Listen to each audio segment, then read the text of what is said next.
wala ka talagang pera, walang tutulong sa'yo. Pag wala kang pera at baliwala ka sa ibang tao, tulad yun. Wala man lang nagmalasakit na tulungan yung ano.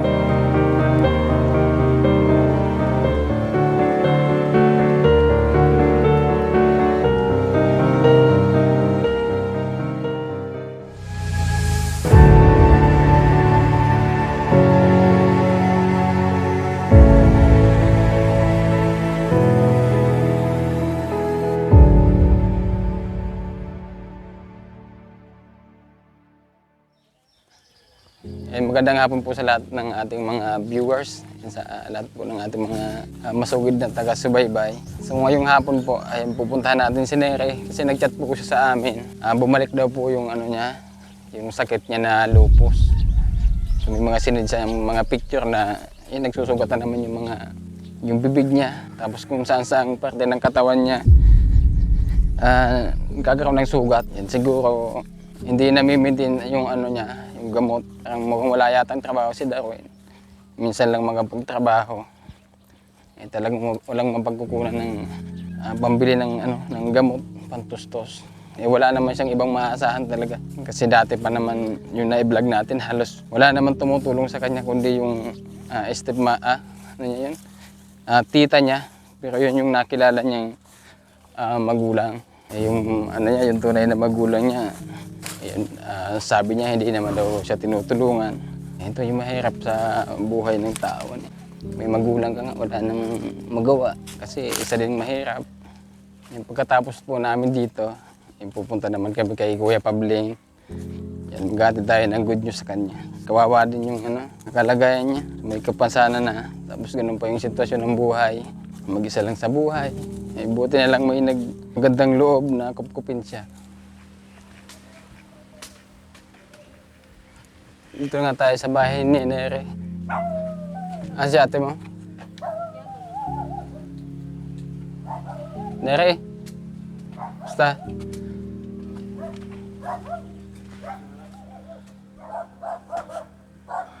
Oh.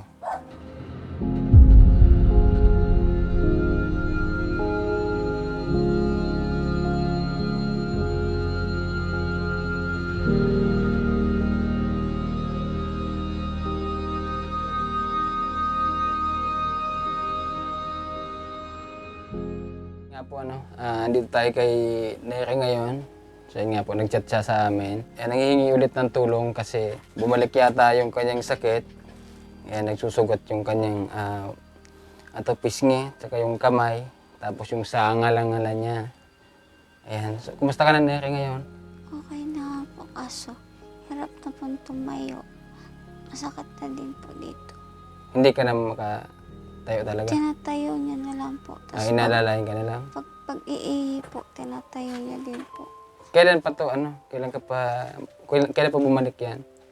Noong February po, pagkatapos po nung kasal, unti-unti na po siyang sumasakit. Tapos nagpa-check up po kami. May binigay po silang gamot. Tapos hindi naman po nakakaalis ng sakit. Hanggang sa bigla na lang pong sumasakit. Tapos araw-araw na po, gabi-gabi na po kami lagnat. Tapos tinanong ko po sa kanya, sabi ko, tingnan mo dito. Tapos nang tinignan niya po, sabi ko, nagsusugat na siya. Tapos nagpa-check up ulit po kami. May binigay po silang 3 laboratory na kailangan daw po ipagawa. Tapos sabi po, pakapa-laboratory daw po, magpa-admit na daw po. Kasi naninigip na din po yung dibdib ko. Tapos dito po. Yung mga dati mong nakaramdaman Opo. Yun na yun. Opo. Tapos paggabi po, di na po masyadong nakakatulog. Gigising ko po siya pag sabi ko, di ako makatulog. Tapos minsan po, inoobserbahan niya. Sabi niya, sumasakit yung dibdib ko. Kasi po yung hininga ko, nag-aano na po siya yung parang hirap na akong huminga. Yan, so paano ngayon may sakit si Nere? So, may trabaho ka? Yung wala po sa ngayon kasi natapos na po yung yung dati po. Naggupit po kasi ako dun sa Caravan po. 5K lang naman po yung sahod doon. 5K? 10 araw po. Tapos ngayon wala na?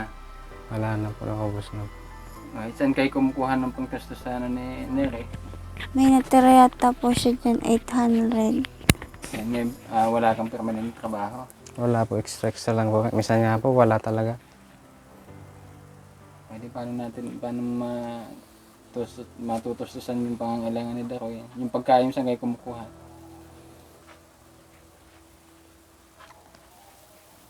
Yung panginere, yung pangkain nyo, saan kayo kumukuha?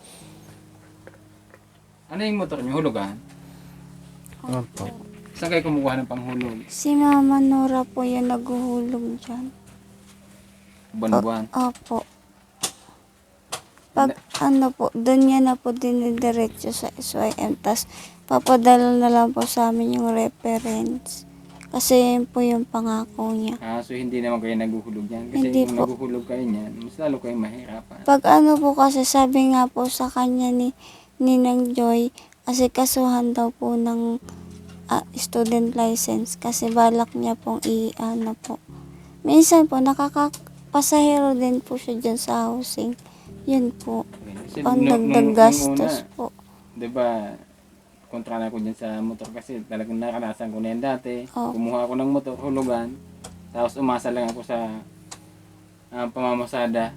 Kaso talagang wala. Mahina naman yung pasahero ngayon dito. Opo. Tsaka mahal pa yung pamasahe. Tsaka halos wala talagang kita. Kaya nauwi lang din sa hatak ng motor. Ay sayang mga hinulong dyan kung mahatak lang naman.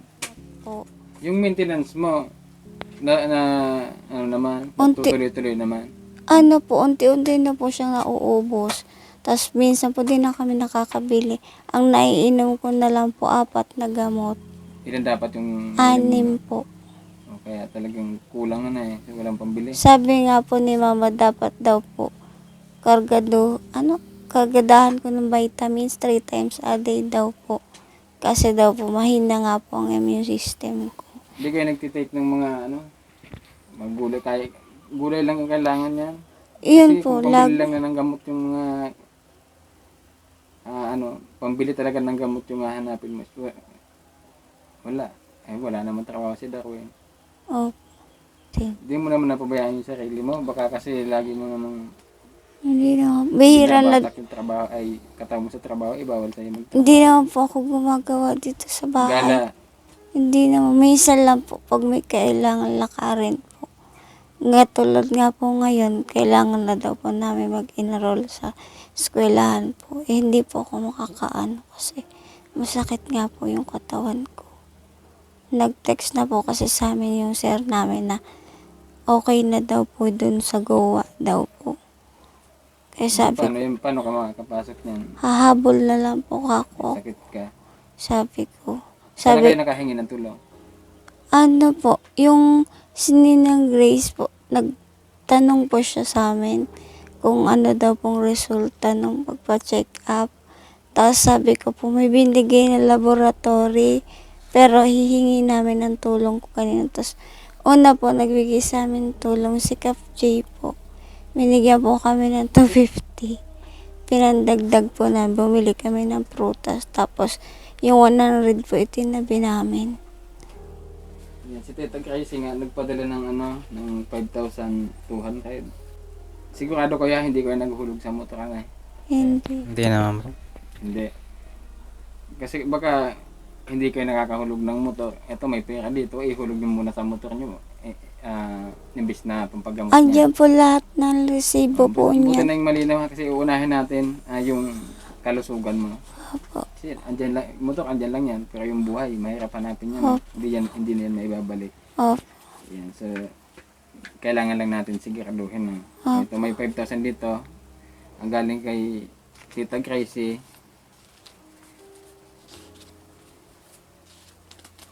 5,200. Pagsigaan nyo na muna to. Dadagdag nyo na dyan sa pang nyo, magpa-check up. Opo. Yan dahil emergency yan, so wag na natin itong patagalin. So gamitin nyo itong pera na to. Magpa-admit ka kung kinakailangan kasi ang buhay iisa lang yan, hindi na yan may babalik. Opo. Kung kaya nyo pumunta ngayon, maaga pa naman, asikasuhin nyo na. Huwag nang ipagpabukas pa kung kaya lang naman ngayon. Opo. Yan.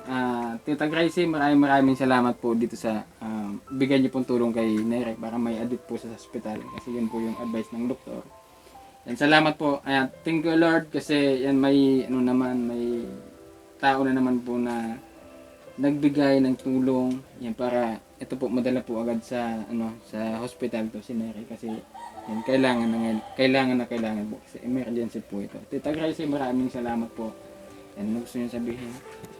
Sabi ko lang po kay Ninang Grace, maraming salamat po sa tulong pong binigay niyo sa amin. Tapos kay Oragon Honey po, maraming salamat po sa pangalawang pagtulong po ulit. At God bless you po sa inyong lahat. Yan lang po. Yan, maraming salamat po kay Ninang Grace dahil po dito sa perang to makakapagpa-hospital po siya ulit. Sana po tuloy po siyang gumaling. Maraming salamat po kay Oragon Honey dahil pumunta po siya dito ngayon. Yung natataranta na si Darwin, jacket yung hinihingi, walis tambo yung ibinibigay. Lakasan nyo yung loob nyo, huwag kayong huwag kayong panghinaan ng loob. Ay, lahat ba talaga ng ano yung mga kaso-kasuan mo, masakit niya?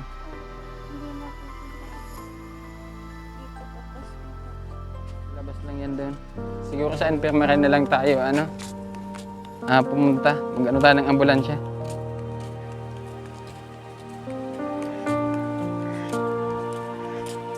Bye.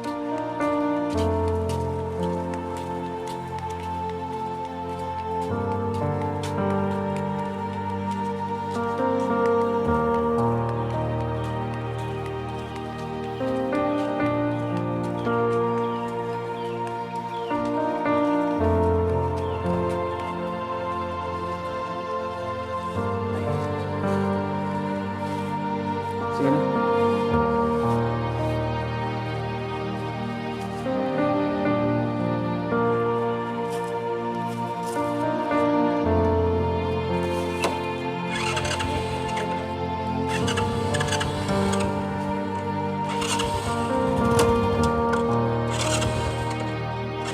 Kahit dyan lang sa labasan, idadaan ko na lang kayo dun sa infirmary. Ito yung isa sa mahirap sa reality dito sa atin. Pag wala ka talagang pera, walang tutulong sa'yo. Pag wala kang pera at baliwala ka sa ibang tao, tulad yun. Wala man lang nagmalasakit na tulungan yung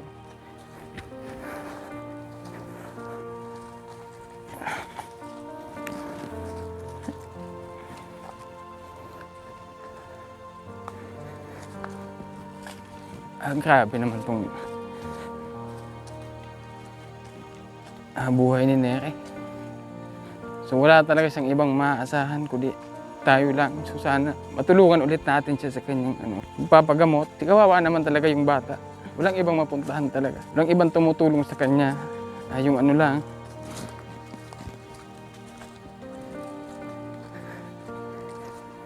Yung nanay-nanayan niya lang. Mahirap magkasakit pag wala ka talagang pera.